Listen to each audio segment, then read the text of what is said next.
Welcome to session 307 of the Bible in a Year commentary. If you started this series on the 1st of January, then today should be the 3rd of November. Today we'll be looking at 2 Corinthians 1-2 and Psalm 147.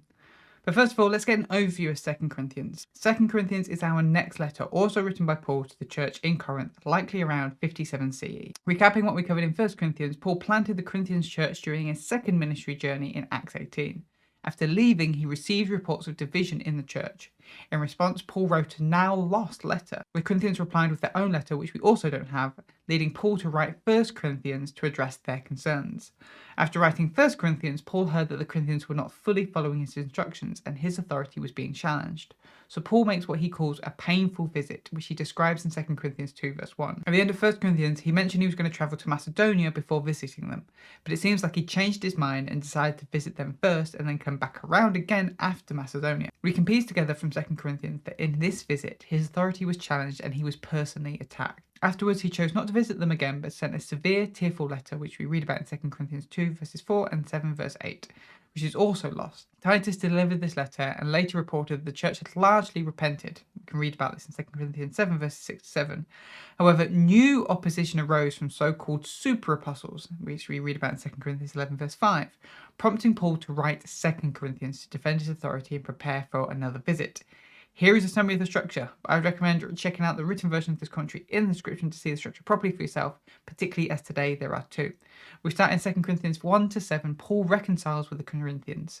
And this is broken up into three: 2 Corinthians 1-2, opening prayer and explanation of Paul's itinerary and his letter; 2 Corinthians 3, Paul's letters of recommendation; and then 2 Corinthians 4-7, apostles are to suffer and serve as Jesus did. Then moving on to 2 Corinthians 8-9, he addresses their lack of generosity. And then in 2 Corinthians 10-13, he defends the role of an apostle and challenges these fake super apostles. The crux of this letter is addressing the Corinthians' value systems. The arguments against Paul's authority as an apostle are built on the fact that he's poor, he lacks eloquence, and he's always suffering.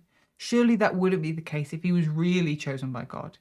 In contrast, these new leaders who are calling themselves apostles are eloquent, well-to-do, and come highly recommended. When Paul is defending his authority as an apostle in this letter, it's not a power play. He's not trying to grasp hold and keep power. He's addressing a core issue amongst the Corinthians that they still haven't understood, that the gospel is upside down. It isn't about being impressive and successful. It's about servant leadership and humility. If they choose to submit to these other leaders and see them as having more authority than Paul because of his weaknesses, then they have missed the gospel entirely. So let's jump into today's reading, 2 Corinthians 1-2. As with his other letters, Paul starts with a greeting where he introduces himself as an apostle of Jesus. Normally, he then thanks God for the believers and prays over them. Here in 2 Corinthians, he thanks God for how God has supported him and then invites the Corinthians to pray for him. Paul thanks the God of all comfort. It may be that Paul is talking about how God has got him through a particularly difficult time in Asia, or Paul can be talking about how God has comforted him and brought reconciliation between him and the Corinthians after what was clearly a very painful disagreement and tension. Or it may be both. Paul does tell the Corinthians that he was sentenced to death in Asia and it was God who delivered him. He asks them for prayer as he continues in his ministry. He then addresses his changes in plan. He had initially planned to visit them, then go to Macedonia, and then visit them again. After the tension of his last visit, he decided not to visit them a second time, and some of the new leaders in Corinth were using that against him. How can Paul call himself an apostle if he keeps flip-flopping on his travel plans? So Paul admits yes, his initial plan was to visit them twice, both before and after Macedonia, but then he decided not to. Does that mean Paul was being fickle or that he lied? Or was he just telling them what they wanted to hear and then changing his mind later? No. As far as Paul is concerned, when he says yes, he means yes. When he says no, he means no. And he doesn't change what he wants to say to please people. Look at this message of Jesus. Every word of that was true, and God is true in his nature. Through Jesus, all of God's promises are true and for us. So if the accusation is Paul is a liar or fickle, then that is wrong. Paul has committed himself to a gospel of truth, a gospel that does not change and will always remain true. Paul intended to visit them twice, but then when he visited them before Macedonia, he realized it wasn't best to visit again. In that visit, accusations had been made against him and his authority had been rejected. He wasn't going to try to come back and assert his dominance and authority over them. He comes to bring joy to his people, and that last visit seemed to only bring disunity and pain. So better then he had not visit them and allow them some space. That's why he wrote a letter instead, to try to heal some of that brokenness, so when he did visit them again, it might be with joy. Writing that letter was hard for him, but he wanted them to know the love that he had for them. Paul is laying the groundwork for this letter. He's showing how he has purposely tried not to dominate them or exert authority over them. Instead, he wants them to know how much he loves them. These new leaders want to fight over who has more authority, but Paul is playing a different game. It seems now that all is well between Paul and the Corinthians, so Paul addresses the issue of the one that made the accusations at his last visit. Paul points out that the person did not hurt him. His confidence is in Jesus, but they did hurt the church by causing confusion and disunity. It seems that the church in Corinth had already realized this and turned on the individual, so Paul now asks that they forgive them. Have mercy on them and let them back into the church as they seem repentant. Paul has forgiven them, so let the Corinthians forgive them as well. That way, they avoid disunity and don't give Satan an opportunity in their midst. Paul had initially written the letter and travelled to Troas, where doors were opening for him. But for Paul, it was more important he travel on to Macedonia so he could find Titus and pass on the letter to them, because they were his priority. And now that he has heard from Titus that all is good, Paul gives thanks to God. God has made them all a beautiful aroma that is shown by their unity and how they live. Others just want to go around teaching God's word, but in Christ, Paul and the Corinthians are to be living embodiments of God's word. They are to be a good aroma of life to those who are still in death. But that's 2 Corinthians 1-2. Now let's look at Psalm 147. This psalm isn't attributed to anyone particular and falls into the category of praise psalm.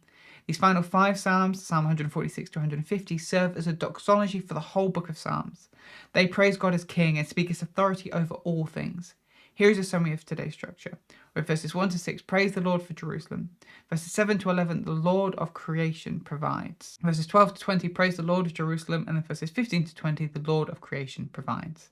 The psalmist starts with a call to praise the Lord. He is the Lord that builds up Jerusalem. While this focuses on the city itself, the city represents the people. Jerusalem is the capital of the Israelites, and the idea is that when it flourishes, they flourish. And so the Lord builds up Jerusalem, and in doing so, he gathers the outcasts of Israel and he heals their brokenhearted. He is the Lord of the universe, creating all the stars and knowing each of their names. His power and understanding are more than we can fathom, and despite that, he still cares about those who are downtrodden. The psalm then switches to how the Lord provides for his people as Lord over creation. He provides the clouds with rain and causes things to grow. He provides food for all animals, even the small ones like young ravens. But he doesn't care about appearance or ability.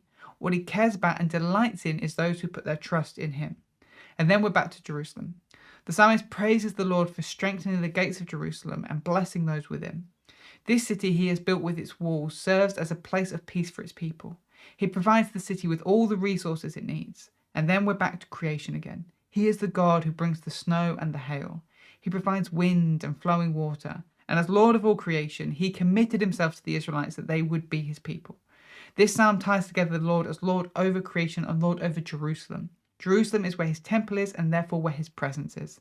The point is that because the Lord protected Jerusalem and dwells there, the Israelites are a people who have access to God.